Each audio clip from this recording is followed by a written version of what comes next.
sono donne della memoria, sono donne note, sono donne fantastiche e spero che magari in ciascuna di esse qualcuno riconosca qualche tratto. Nell'immobilità di uno sguardo impresso sulla tela si celano visioni simili al sogno, al vissuto, all'intimo panorama interiore fatto di palpiti ed emozioni altrimenti impossibili da comunicare.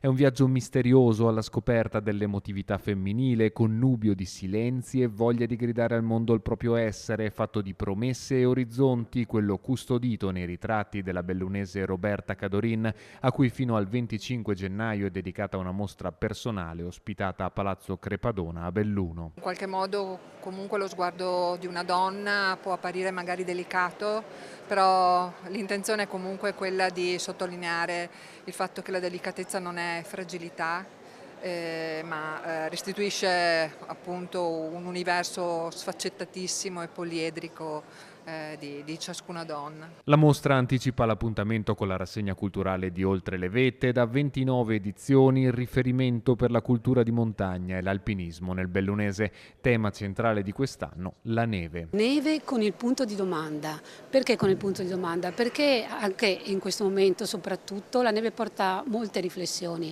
Ci sarà, non ci sarà, cosa comporta a livello anche di turismo nella nostra provincia. Insomma, ci sono tutta una serie di considerazioni legate anche al cambiamento climatico importanti su questo tema che verranno trattate all'interno della rassegna. Oltre 40 gli appuntamenti in programma tra convegni, spettacoli, proiezioni, mostre e incontri in un'edizione preolimpica che promette di appassionare i moltissimi visitatori che ogni anno intendono approfondire i temi culturali legati all'ambiente montano. Noi cerchiamo di guardare la montagna a 360 gradi e negli anni abbiamo ampliato l'offerta e quindi parleremo sia di ambiente, di scienza, di cinema, di incontri con alpinisti famosi e poi tantissime altre cose, per cui vi invito a controllare e a guardare il programma che è scaricabile dal sito www.oltrelevette.it.